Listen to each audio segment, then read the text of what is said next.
Cumprimento a igreja na paz do Senhor Jesus. Amém, meus irmãos? Quem está feliz com Jesus, diga glória a Deus.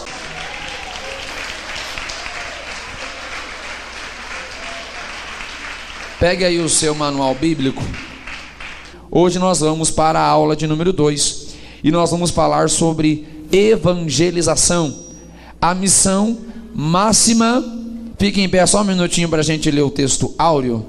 Vamos ler esse texto, Marcos 16:15, é um texto muito conhecido da palavra de Deus. Diz assim: ide por todo o mundo, pregai o evangelho a toda. Não esquece que a palavra de Deus é a tua espada, e você é um soldado do exército de Cristo, desse exército que é mais do que vencedor. Isso, aplaude a Jesus com bastante alegria, porque é bom aplaudir a Jesus. Preste atenção na palavra de Deus. Nós queremos falar hoje sobre aquilo que o próprio tema nos sugere: evangelização, a missão máxima da igreja. O que isso representa para nós? Que não há uma missão maior do que essa. Há muitos detalhes que compreende o trabalho da igreja, mas nenhum trabalho é maior do que o trabalho da evangelização.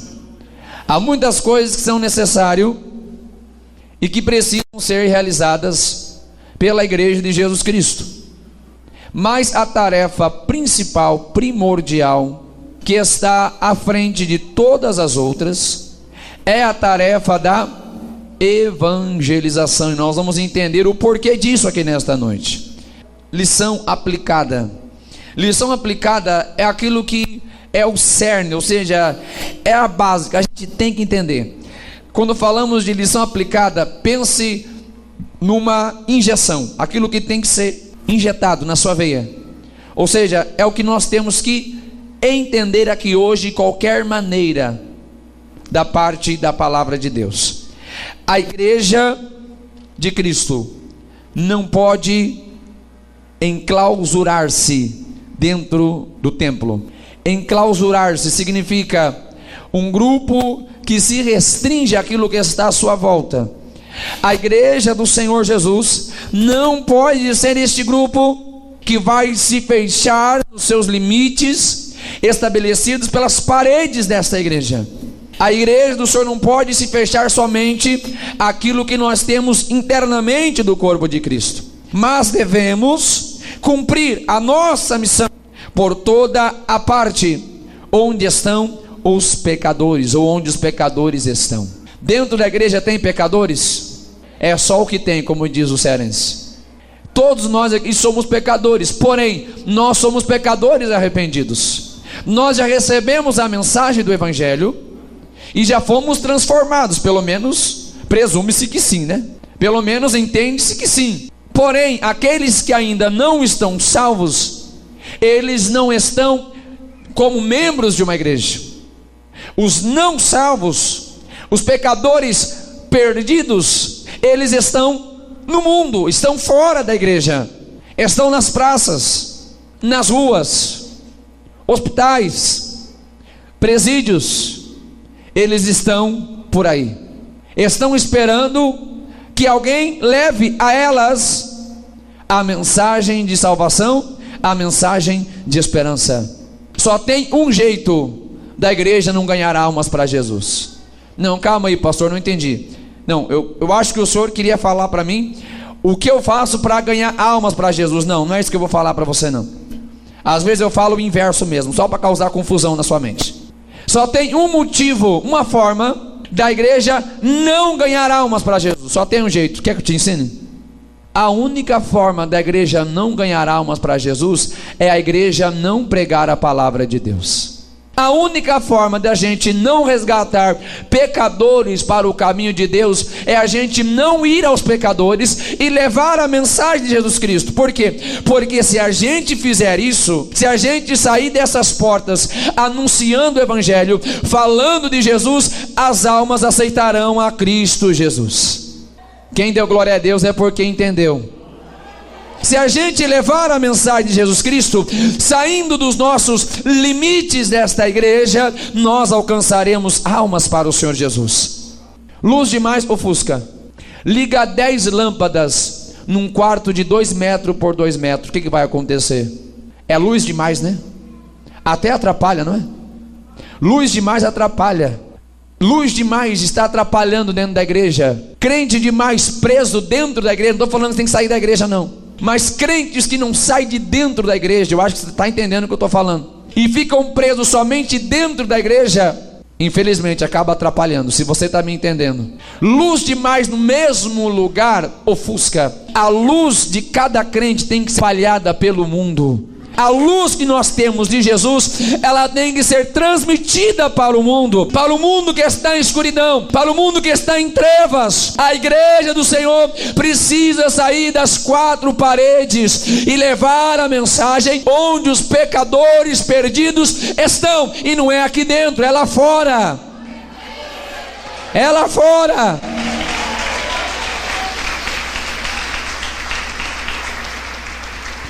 Tem pregador que briga por uma oportunidade para pregar num púlpito.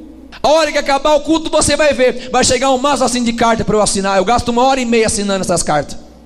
Agora vai ver as equipes de evangelismo nas igrejas.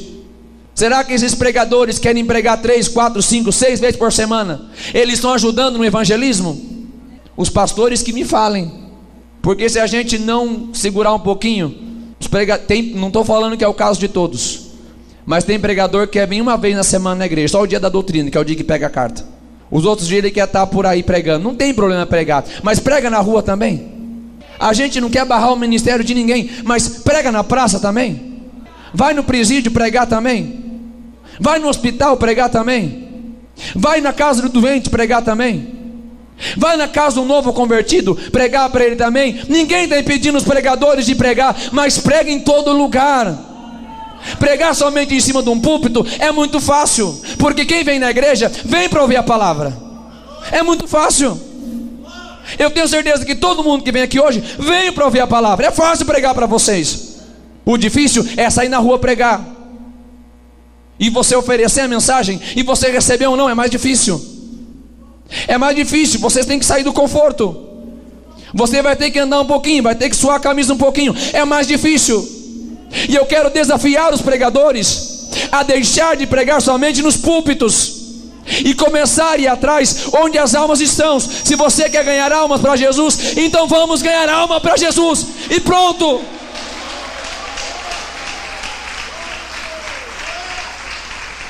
Muito pelo contrário, a gente não quer atrapalhar ninguém, a gente quer ajudar. Se você quer ganhar alma para Jesus, a gente está aqui para te ajudar.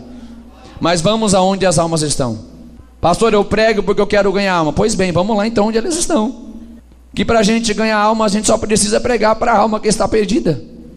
Às vezes a gente prega para uma multidão de pessoas, mas às vezes ali só tem cristão. É claro, a gente vai fazer o apelo, o cristão já aceitou Jesus. Eu penso que se a gente convidar alguém para vir na igreja, a gente já fez muita coisa. Se a gente convidar alguém que não é crente ainda para estar na igreja, a gente já fez uma obra maravilhosa. E o resto pode deixar por conta do Espírito Santo. Porque um pecador que chegar na igreja e ouvir a mensagem do Evangelho, ele vai receber o toque do Espírito Santo de Deus. Ele vai ser constrangido pela mensagem da cruz de Cristo. Para ver salvação é necessário que pecadores ouçam a pregação do Evangelho de Deus. Você pode aplaudir a Jesus por isso, se você quiser.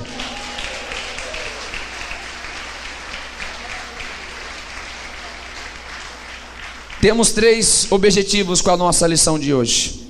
Primeiro, precisamos entender as 4 definições verbais de Cristo em Mateus 28:19. Nós vamos estudar cada uma delas. Em segundo lugar, o que a gente precisa? Estabelecer a distinção entre a missão intracultural e a missão transcultural. Vamos falar de cada uma das duas. Em terceiro lugar, nós vamos descrever os problemas urbanos que desafiam a igreja. Vamos falar sobre isso também. Mateus 28, versículo 19 e 20, diz assim: portanto, ide, ensinai todas as nações, batizando-as em nome do Pai, do Filho e do Espírito Santo, ensinando-as a guardar todas as coisas que eu vos tenho mandado. E eis que eu estou convosco todos os dias, até a consumação dos séculos. Amém. Marcos 16, 15, 18. E disse-lhes: ide por todo o mundo, pregai o evangelho a toda criatura. Quem crer e for batizado será salvo, mas quem não crer será condenado. E esses sinais seguirão os que crerem: em meu nome expulsarão demônios, falarão novas línguas. Versículo 18: pegarão nas serpentes, e se beberem alguma coisa mortífera, não lhes fará dano algum. Imporão a mão sobre os enfermos e os curarão. Você pode dar glória a Deus por isso? É a promessa de Jesus para a igreja de Jesus. Introdução ao comentário, presta atenção. Onde nós podemos identificar o progresso real de uma igreja?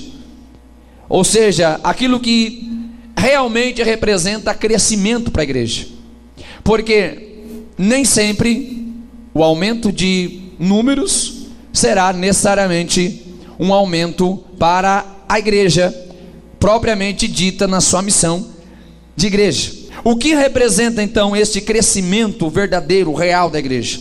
Nós podemos afirmar primeiramente que não são as atividades filantrópicas e materiais da igreja. Ou seja, não é somente uma igreja que trabalha totalmente em ação social e somente isso. E pode ser um meio de chamar pessoas a ouvir a mensagem? Pode. Mas uma igreja não pode ser consolidada somente o quê? Com trabalhos sociais. Já disse, onde tiver trabalho social, sempre vai ter alguém precisando. É claro que é o nosso dever fazer o trabalho social, mas não pode constituir somente nisso, em questões materiais propriamente ditas. O verdadeiro poder e progresso da igreja está no alcance do evangelho. Se essa pessoa, que o evangelho alcance os corações, que o evangelho transforme corações, então o real progresso e crescimento da igreja, eu diria, na soma final de tudo, é quando uma pessoa que vem à igreja ou recebe a mensagem fora da igreja, ela recebe o evangelho e o evangelho transforma essa pessoa, de maneira que vai existir então frutos espirituais na vida dessa pessoa. Então o que causa o crescimento da igreja é o alcance do evangelho. Existem meios que nós utilizamos? Existem. Por exemplo, como foi citado, obras filantrópicas ou obras sociais. Pode ser meios? Pode, mas a finalidade, o objetivo é que o evangelho chegue às pessoas, e chegando às pessoas, que haja então salvação de almas. Quem me entendeu, diga glória a Deus. Então o alcance da igreja, o crescimento da igreja está no seu poder de pregar o evangelho e ganhar almas para Jesus. Tópico de número 1. Vamos definir os termos, vamos lá. Nós temos 3 termos a serem entendidos quando nós falamos sobre esse assunto. Primeiro, evangelho, evangelização e evangelismo. Vamos então falar sobre cada um dos termos, preste atenção. Primeiro, vamos entender o que é evangelho. Evangelho é literalmente boas novas de salvação em Cristo. Isso é evangelho, não é outra coisa. Qualquer outra promessa que não seja essa, pode ser qualquer outra coisa, mas não é evangelho. A mensagem do evangelho está afirmada em que Cristo trouxe salvação. É as boas novas de esperança para o pecador, para o perdido. É a oportunidade de Deus para aqueles que andam em trevas. É boas novas, é uma boa notícia para aquele que está desesperado e sem alegria, sem paz no seu coração. A salvação que vem de Cristo. Este evangelho foi revelado em Jesus, o nosso Salvador e Senhor, porque nós já o aceitamos. Deus revelou o evangelho através de Jesus. Cristo é o consumador do evangelho. Cristo cumpriu o propósito do evangelho. Ele trouxe o evangelho, revelou o evangelho. Este propósito de Deus que há no evangelho é conhecido através de Jesus Cristo. Também dentro do evangelho nós temos o conjunto de doutrinas da fé cristã, que deve ser anunciado a todos. Então, ao mesmo tempo que nós temos uma mensagem que vem trazendo a salvação, também vem nos trazendo orientações, doutrinas. Pastor, o que é doutrina? Doutrina é ensino. Então o evangelho, junto com a mensagem da esperança de salvação, ela traz também o conhecimento de ensino, de doutrina, para que então aquele que recebe a Cristo tenha fundamento na sua fé, tenha base para a sua fé. Aqueles que recebem a Cristo são salvos, e agora eles precisam caminhar conforme a palavra de Deus. Então o evangelho traz as doutrinas de Deus, o evangelho traz a verdade sobre Deus, a verdade sobre Jesus, a verdade sobre o Espírito Santo, a verdade sobre o pecado, a verdade sobre o homem, a verdade sobre a salvação, a verdade sobre as últimas coisas. Então junto com o evangelho vem toda a verdade que faz parte dessas boas novas de Jesus Cristo aos nossos corações. Quem já recebeu o evangelho e foi transformado por ele, diga a glória a Deus e aplaude a Jesus então isso, esse evangelho da salvação que já entrou em nossos corações. O que é a evangelização? É a ordem, ou o imperativo evangelístico de Cristo à igreja. Há uma ordem que foi dada à igreja. Eu coloquei novamente aqui para os irmãos o texto de Mateus 28, versículo 19 e 20, que nós já lemos na introdução da nossa aula. Primeiro, Jesus está dizendo: ide. Qual é a primeira coisa que a igreja tem que fazer? Ir.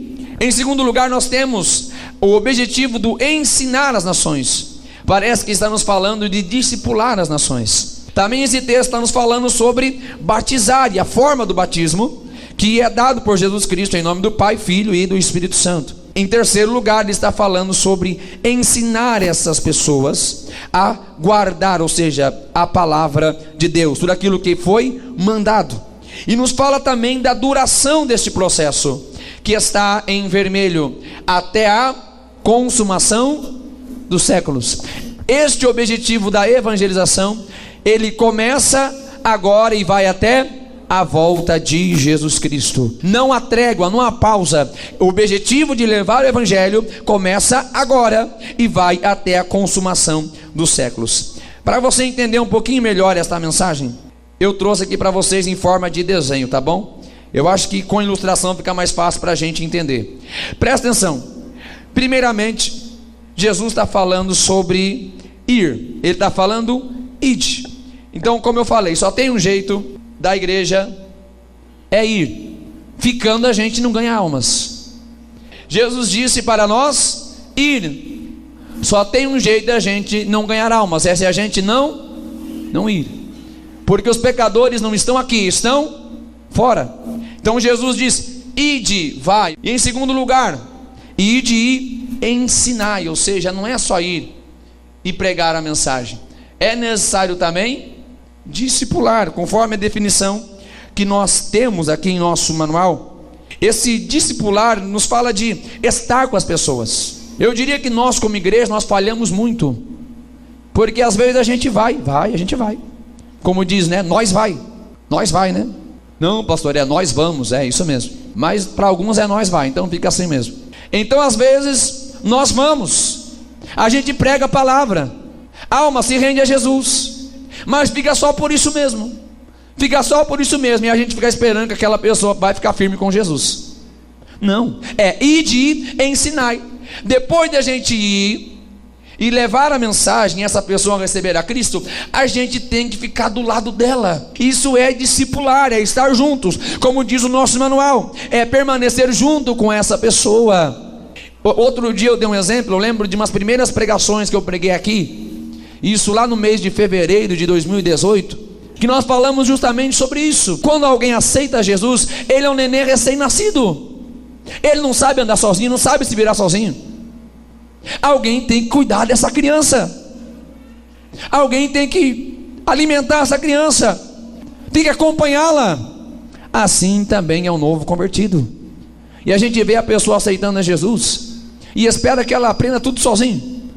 É o nosso compromisso discipular essa pessoa, ficar do lado dela, ir mostrando a palavra de Deus para essa pessoa, e dando instrução para essa pessoa, e fortalecendo essa pessoa, até que ela então passe para o terceiro passo, que é o batismo. Ou seja, não para por aqui, não é somente ir, depois a gente discipula. Quando essa pessoa entendeu a mensagem, agora ela vai ser batizada, vai testemunhar publicamente que ela recebeu Jesus em sua vida. Pastor, ganhei uma alma para Jesus. Só ganha mesmo depois que batiza. Só realmente ganha mesmo quando confirma com o batismo. Quem concorda comigo, diga glória a Deus.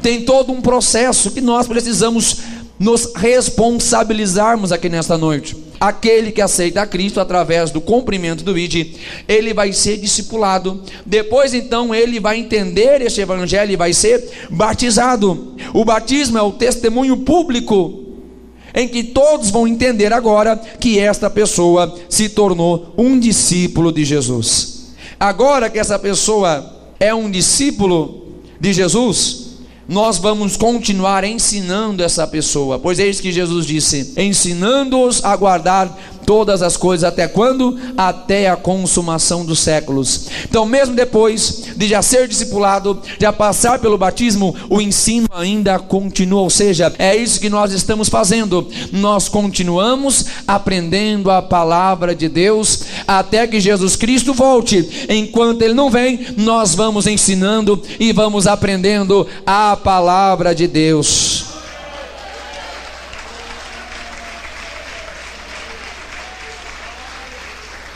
Evangelização é a ação da igreja, e como eu disse, essa ação envolve o ir, o discipular, que é formar discípulos, o batizar, que é consolidar esse novo discípulo, e em quarto lugar, o ensinar. Isso é a obra da evangelização. O que é o evangelismo? O evangelismo é o trabalho da evangelização eficaz, porque evangelização a gente pode fazer de qualquer jeito. Abriu a boca, já está evangelizando. Entregou um folheto, evangelizou. Postou uma mensagem no Facebook lá de Deus, evangelizou. Mandou uma mensagem no WhatsApp lá para quem não é crente, Jesus te ama, é evangelização. A evangelização é o ato de levar esse evangelho com toda a sua estrutura. Agora, o evangelismo nos fala de um cuidado mais técnico, ou seja, também não muito difícil assim, mas aquilo que vai nos fazer evangelizar com resultados. É a evangelização eficaz. É o nosso trabalho de alcançar o objetivo da evangelização. É uma ação organizada em que a igreja se une, em que existe um propósito na evangelização. É uma ação organizada e ativada por esses membros. Requer informação, ou seja, um preparo dessas pessoas que vão estar preparadas para convencer, persuadir as outras pessoas que aceitarão a Cristo e integrar novos discípulos no corpo de Cristo. Evangelização é o ato de evangelizar. Evangelismo é a evangelização eficaz. É o nosso cuidado em evangelizar com resultados. Evangelizar fazendo o melhor, para que de fato nós ganhemos muitas almas para Jesus. Nós nos preocupamos com o resultado da semente, por isso nós fazemos sempre o nosso melhor. Isso é o trabalho do evangelismo. Por isso a igreja tem uma equipe de evangelismo. Temos o PEMO aqui, temos em todas as igrejas, que faz esse trabalho organizado, para que então nós possamos ganhar muitas almas a Jesus. Quem entendeu, diga glória a Deus. Pode aplaudir, eu sei que vocês gostam de aplaudir a Jesus. Tópico de número 2.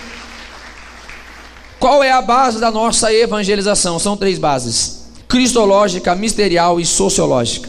Vamos entender bem facinho cada uma delas.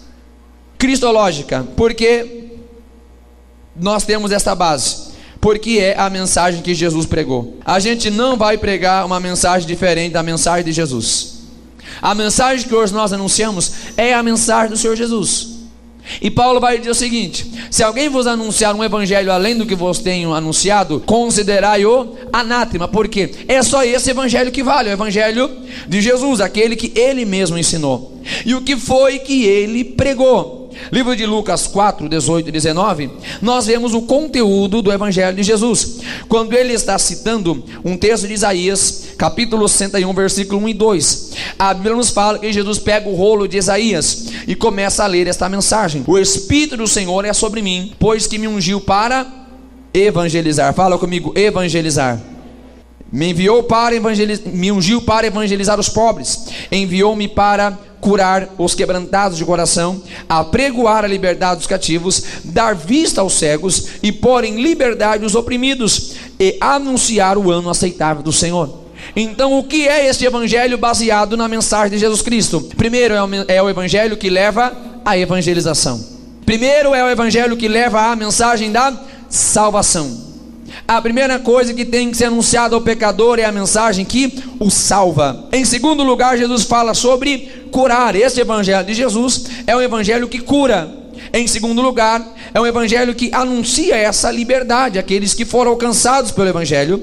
Em terceiro lugar, em quarto lugar, também é o evangelho que abre a vista dos cegos, ou seja, aqueles que estão na escuridão, e traz para eles a liberdade, ou seja, a libertação daqueles que estão oprimidos, e fala sobre a volta do Senhor Jesus. Então, o evangelho de Jesus Cristo é o evangelho que fala da salvação, da cura da alma e do corpo, fala da libertação daqueles que estão oprimidos pelas garras do diabo, e que fala também sobre a volta iminente de Jesus Cristo. O evangelho de Jesus é o evangelho que alcança o pecador na sua dor, na sua enfermidade, na sua desilusão, traz ele para a vida em Jesus Cristo, traz para ele a cura para a alma e para o corpo, mas além do que isso, anuncia para ele a eternidade. O evangelho pega este homem que está restrito ao mundo material e traz para ele então a vida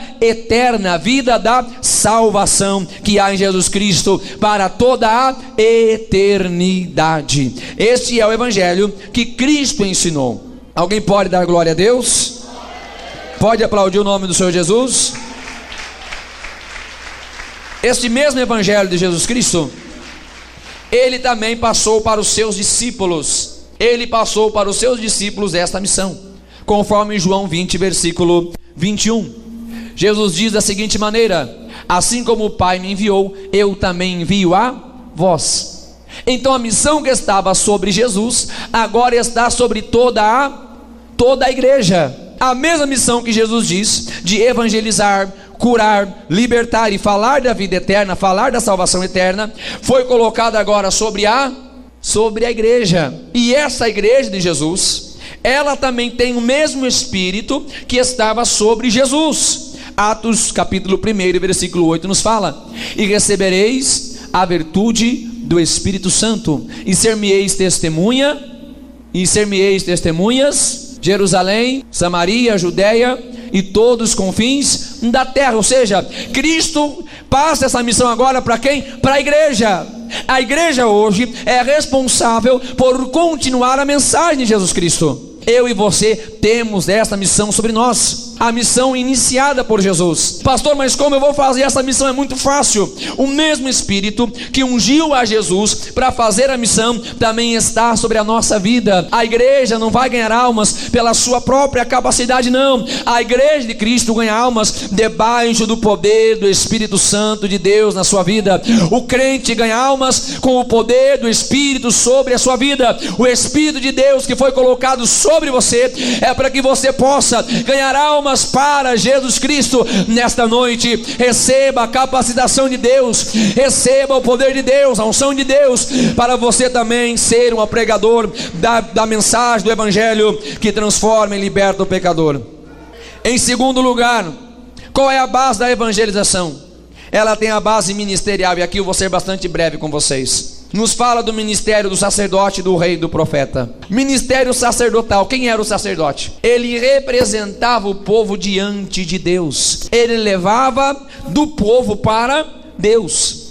Hebreus capítulo 7, versículo 11 ao 17, também o verso 21, nos fala que Jesus, ele é o sacerdote da linhagem de Melquisedeque, e não da linhagem levítica. Por que de Melquisedeque e não da linhagem levítica? A linhagem levítica, ela tem fim. A linhagem segundo Melquisedeque, é o que Hebreus vai nos explicar, é um sacerdócio que não tem início, porque Melquisedeque aparece como uma figura sem genealogia. Então é um sacerdócio que representa o sacerdócio de Cristo, sem início e sem fim. Cristo é o representante de Deus do povo diante de Deus. Ele leva as causas do povo para Deus quando ele morre na cruz. E a igreja atualmente está cumprindo também este ofício como sacerdotes de Deus na face da terra. A igreja cumpre este processo, este projeto de sacerdote, quando ela intercede pelas pessoas que estão perdidas e através do evangelho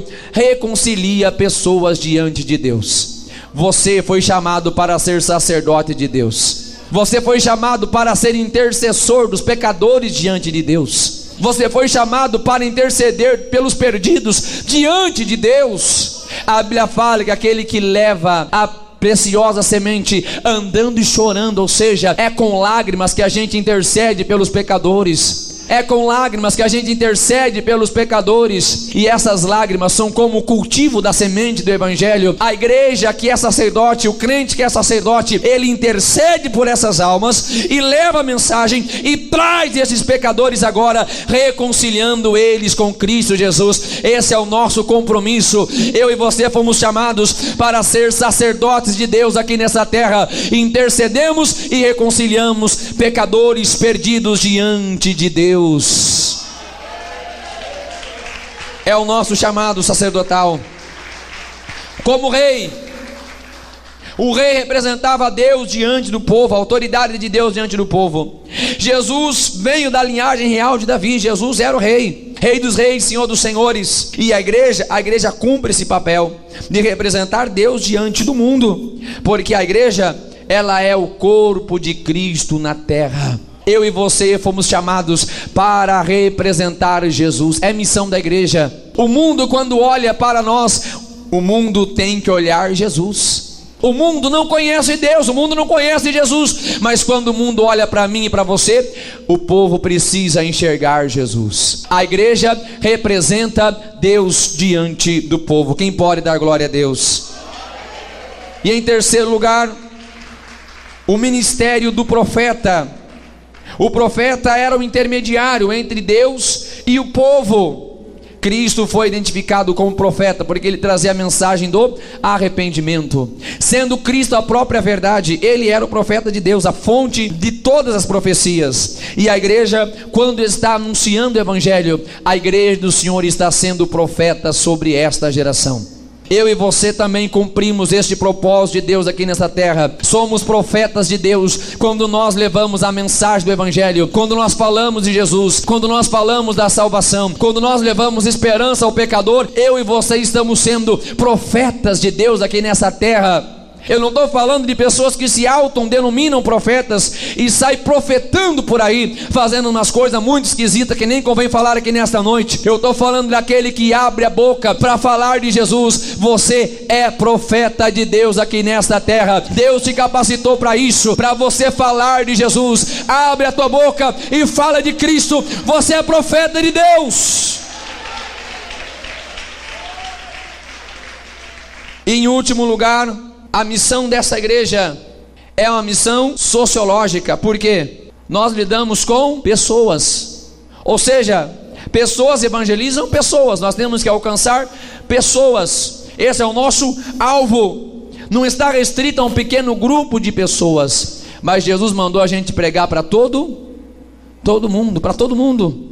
E para isso nós vamos então usar todos os meios que nós podemos utilizar, todos os meios de comunicação, todas as ferramentas possíveis para alcançarmos almas para Jesus. É um evangelho que alcança todas as nações, todas as pessoas, todos os confins da terra. É o nosso compromisso de evangelizar, é o nosso compromisso de alcançar todas as pessoas para Deus. Quem entendeu, diga glória a Deus. Fiquem em pé em nome de Jesus Cristo.